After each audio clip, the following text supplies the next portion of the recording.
Circle of J.M.W. Turner, Lord Mayor's procession before St. Paul's. This atmospheric oil painting presents a crowded procession on the River Thames, viewed beneath the unmistakable dome of St. Paul's Cathedral. Painted on a thin mahogany panel, the work combines fire, smoke, steam, ceremonial craft, and reflected light in a composition that appears both immediate and visionary. The present attribution is Circle of Joseph my Lord William Turner. The complete composition. The composition is built around a brilliant central passage of light. Dark forms gather at the edges, while smoke, fire, and reflected colour draw the eye into the centre of the river. The boats are not described with precise outlines. Instead, they emerge from rapid marks, broken colour, and shifting tones. The scene appears crowded, active, and unstable, as though the forms are briefly appearing through smoke and atmosphere. St. Paul's Cathedral and the Thames setting. Above the river traffic, the dome of St. Paul's Cathedral provides the principal geographical anchor. Its silhouette places the scene on the Thames in central London. Rather than dominating the composition through architectural detail, the cathedral appears through haze, its form softened by smoke and light. This treatment allows the building to function both as a recognizable landmark and as part of the atmosphere surrounding the event.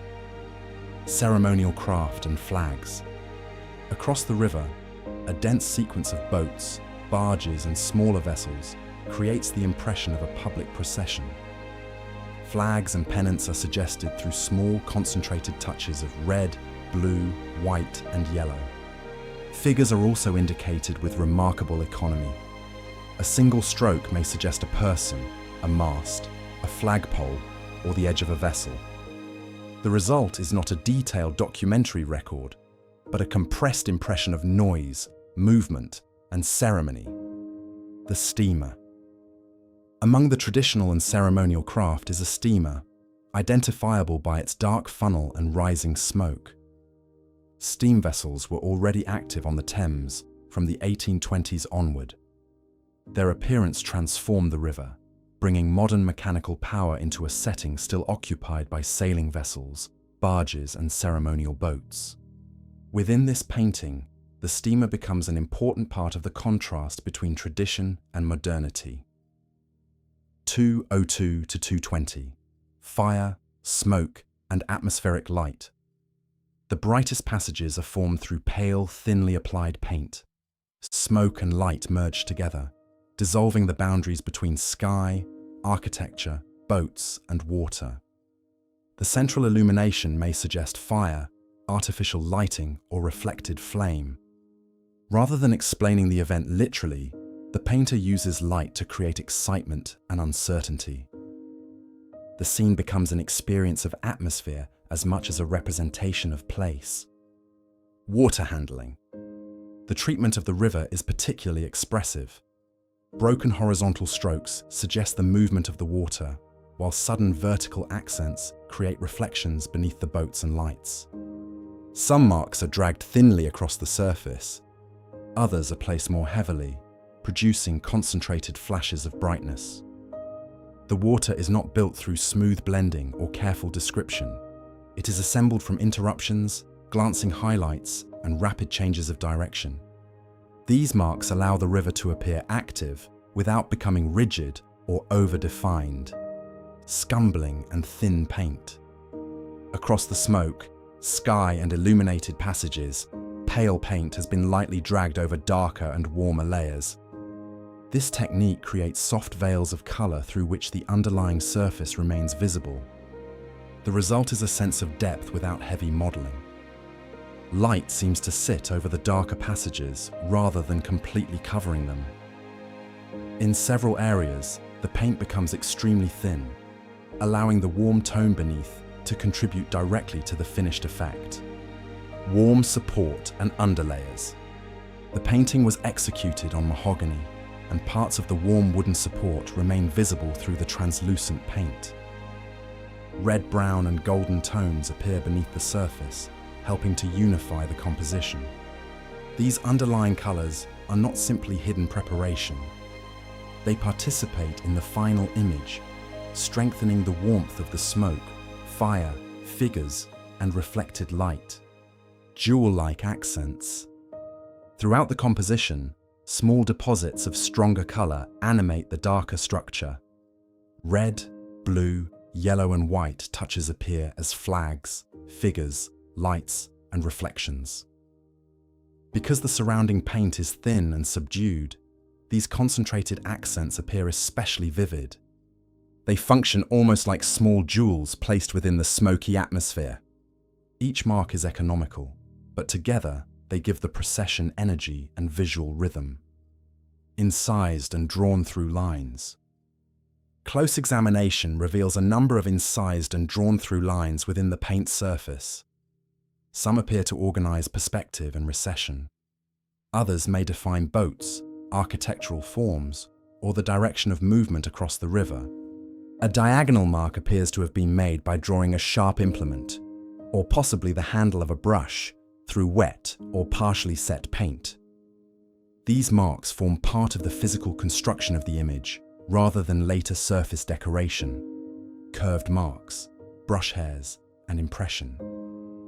Further close details reveal curved incisions, embedded brush hairs, and evidence of rapid handling. The presence of dragged or retained hairs suggests that the paint was worked quickly and physically. Another area contains what may be a finger or thumb impression in the paint surface.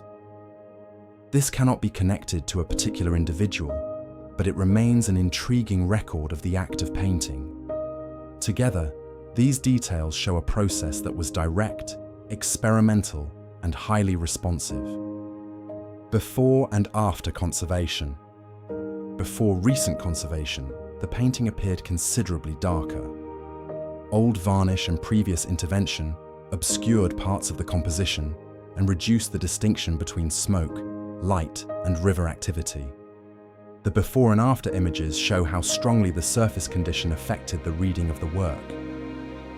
Following treatment, the central illumination, flags, reflections, and individual craft became more legible.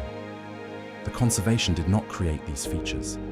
It allowed previously obscured relationships within the original composition to re-emerge. The reverse and panel construction. The reverse confirms that the painting is executed on a thin mahogany panel. The wood grain remains visible, together with the panel edges, fixings, and later framing history. The choice of a smooth wooden support was well suited to rapid, thinly applied paint. It allowed fine dragged marks, translucent passages, and incised lines to remain clearly expressed across the surface. The physical structure of the panel therefore contributes directly to the character of the painting. Label and inscriptions. The reverse also retains a paper label, together with pencil marks, numbers, and other inscriptions. Some are faint and should not be interpreted beyond what can be read securely. Nevertheless, they form an important part of the object's history and may assist future research into earlier ownership, framing, or movement through the art market. Recorded provenance. The painting comes from a deceased estate in Ringmer, near Lewes, East Sussex, England. It was subsequently acquired for further research, documentation, and conservation. Evidence summary. The present attribution is supported by a combination of physical and visual evidence. The work is painted on mahogany. It employs thin atmospheric handling, exposed warm support, pale scumbling, and concentrated color accents. It also includes incised and drawn through marks, rapid calligraphic notation, a Thames setting identified by St. Paul's Cathedral, and a steamer positioned among ceremonial craft. No single feature determines the attribution. Its significance lies in the way these characteristics operate together across the painting. Final attribution and conclusion. The work is presently described as Circle of J.M.W. Turner, a Thames procession before St. Paul's, oil on mahogany panel. The painting transforms a civic river event into an image of modern London. Traditional barges, flags, and public ceremony are brought together with smoke, fire, and steam navigation. Architecture dissolves into haze. Boats become rapid marks. Reflections break apart across the water. The result is not simply a record of the Thames, but a dramatic vision of movement, light, and industrial change.